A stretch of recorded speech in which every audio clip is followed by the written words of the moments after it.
Pensando en Voz Alta, conversación espontánea en la que se analizan los temas de actualidad, abordados bajo la perspectiva de Alfredo Mena Lagos. Pensando en Voz Alta. Buenos días, bienvenidos a Pensando en Voz Alta. Hoy tengo el gusto de tener con nosotros un personaje histórico de este país, porque ha sido una persona que ha estado involucrada en la lucha por la libertad desde los tiempos de la guerra. Tengo el gusto de conocerlo desde hace años y conozco su trayectoria. Es el coronel Antonio Armendáriz, creo que es de sobra conocido por ustedes, y con él vamos a discutir no solo la coyuntura nacional, sino que qué es lo que él ve en el horizonte del Salvador. O sea, tú estás en el equipo de unidad. Me gustaría que nos hicieras un análisis, el por qué y cómo.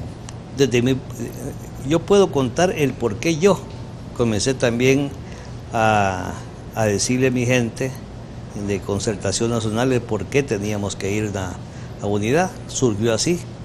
En repetidas ocasiones tuvimos en una forma ocasional conversaciones con el presidente Cristiani y otras personas de COENA, en una forma, digamos, que nos juntábamos ocasionalmente, como en el caso de cuando estuvimos eligiendo y que nos reuníamos en Casa Presidencial por segunda vez a los magistrados de la Corte Suprema de Justicia. Ahí, cuando en los momentos de descanso nos reuníamos y yo les conversaba qué hay de coaliciones o alianzas. Pues yo nunca recibí una respuesta de que sí o que no. Así fue transcurriendo el tiempo hasta un momento en que sí, ya delegado por mi partido, estuvimos 3 miembros del Consejo Ejecutivo para que conversáramos con los diferentes partidos políticos de derecha, porque nosotros somos de derecha, con respecto a coaliciones o alianzas. Fue así que tuve una última reunión con las personas que en este caso estaba Norma Quijano, estaba el presidente Cristiani y estaba también el señor Esmaján. Nos reunimos en una casa aquí en San Salvador y cuando volvimos a tocar el tema no vimos ningún interés. Ni siquiera hubo una respuesta diciendo pensemos, lo vamos a ver más adelante, no. Yo lo sentí como que dice que no les interesaba, tanto que hice alusión, digo, bueno, quizás ustedes no están de acuerdo porque miran que las encuestas nos ponen 1% como Concertación. Recuérdense, les dije que para las elecciones de diputados y alcaldes nos ponían 0.01, que no íbamos a sacar ningún alcalde, ningún diputado. Y el resultado de las elecciones fue 7 diputados y 26 alcaldías.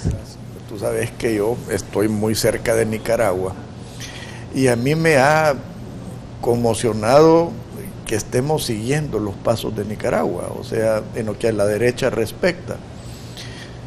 Yo creo que fue un error haber expulsado a Tony Saca de Arena, así como también encuentro inaceptable que él se haya tratado de tomar el partido. Pero habían maneras de hacer las cosas. Y yo, lejos de generar esta división, creo que deberíamos de estar pensando en unificar a las derechas.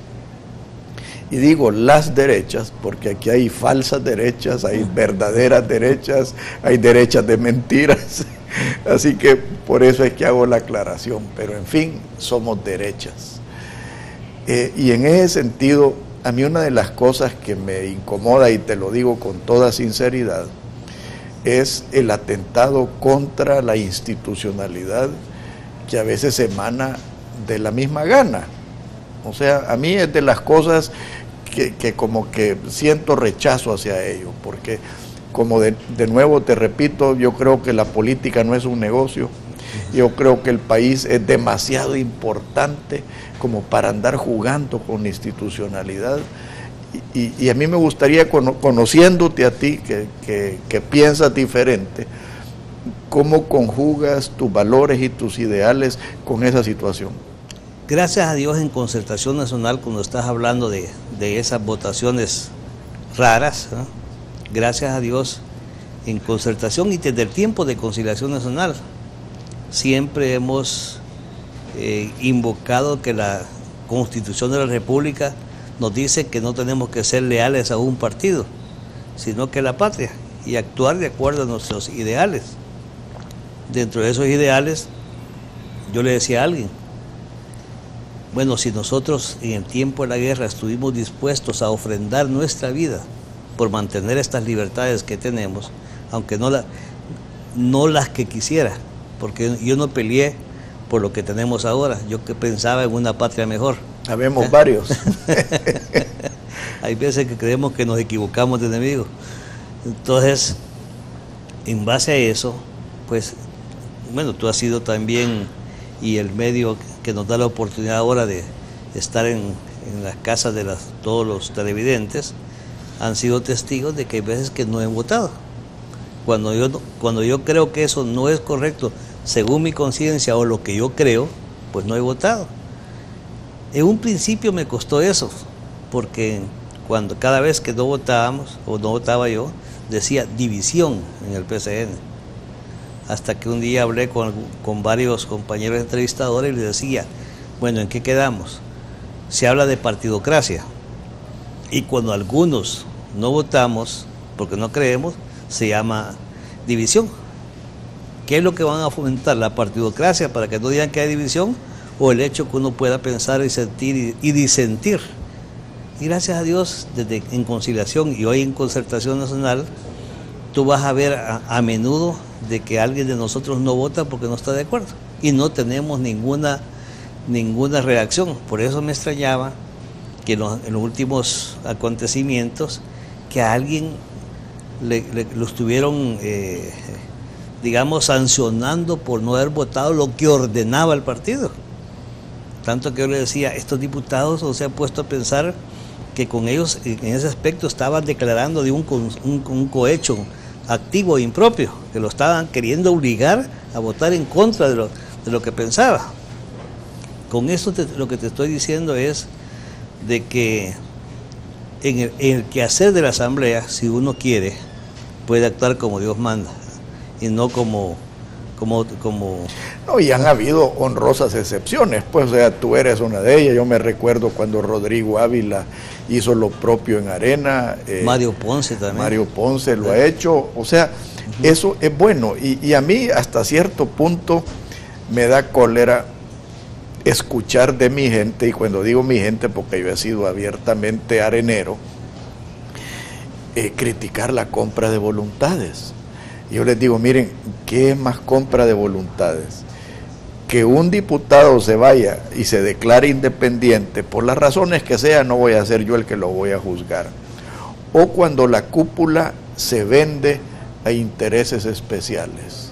Nosotros como Concertación hicimos un llamado a que nos uniéramos toda la derecha, pero no fuimos escuchados. Bueno, no fuimos ni siquiera tomados en cuenta para hacer coaliciones o alianzas, y es por eso que hicimos esta coalición de derechas en donde estamos. Pero cuando tú hablabas del problema de Nicaragua, lo que pasó en Nicaragua, que se dividió a la derecha prácticamente. Bien, primero aquí, Conciliación Nacional siempre tuvo candidato. O sea que no es hoy que sale el presidente saca, ¿cierto?, con mayor fuerza. Pero en tiempos de Micoel Escobar García y todos ellos, habían donde estaba Arena y estaba el PCN. Y nadie alegó de que estábamos dividiendo a la derecha. Uno. Dos, el caso de Nicaragua es bien diferente, porque ahí sí hubo intereses mayores y llamémosles cosas que se dieron a favor de que el presidente Ortega llegara. Por ejemplo, al igual que aquí, la presidencia se ganaba con el 50 más 1. Sí. Allá llegaron a lo ridículo. Pero ¿qué hicieron? Reformaron la Constitución para hacerle el traje a la medida del FSLN. Lo bajaron al 35%, porque esa es la votación que sacaba el FSLN. Y bajaron la edad también. Bajaron la edad también.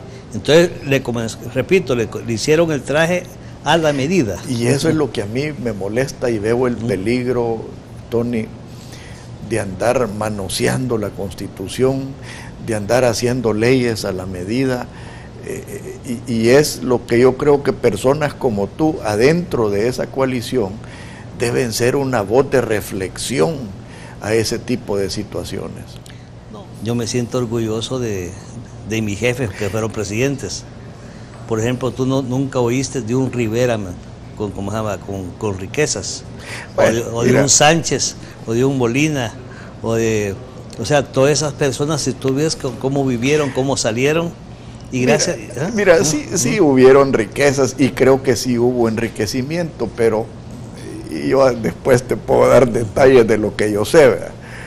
Pero, y con esto no lo quiero justificar, eran modestos.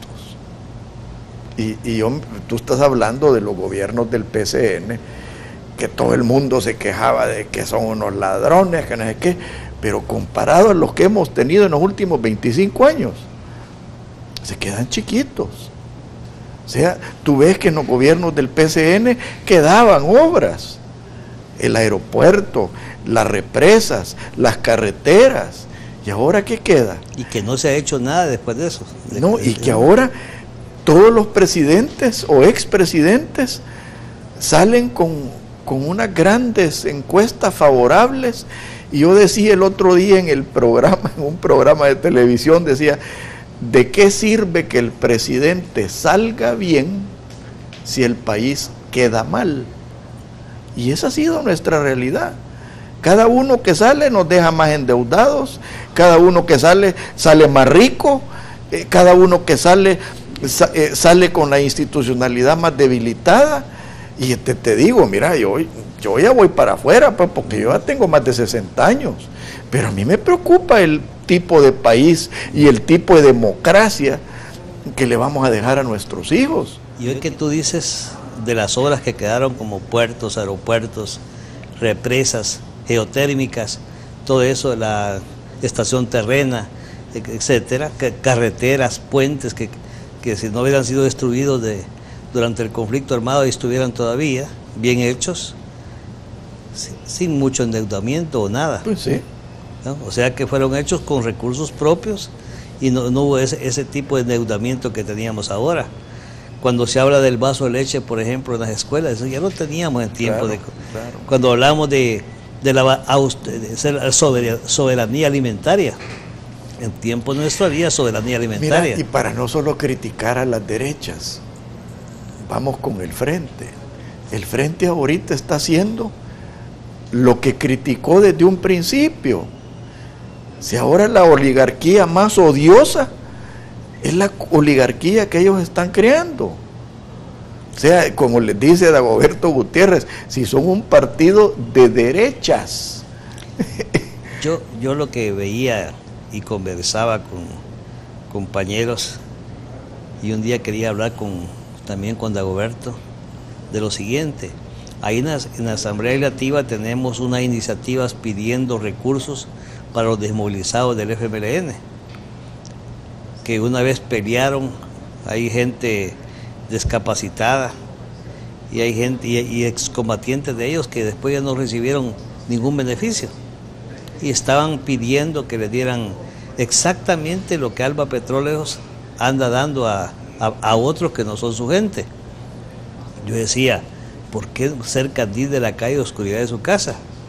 Todo eso que nos están pidiendo a nosotros que le dé el Estado es exactamente lo que Alba Petróleos anda dando a personas que no son de ellos para conquistarlos. ¿Por qué no comenzar por lo de ellos? Yo le decía, vayan a hablar con ellos. ¿Qué más derecho tienen si ustedes prácticamente los colocaron en ese lugar? Ahí están esos recursos que ustedes necesitan y que tienen bien ganados.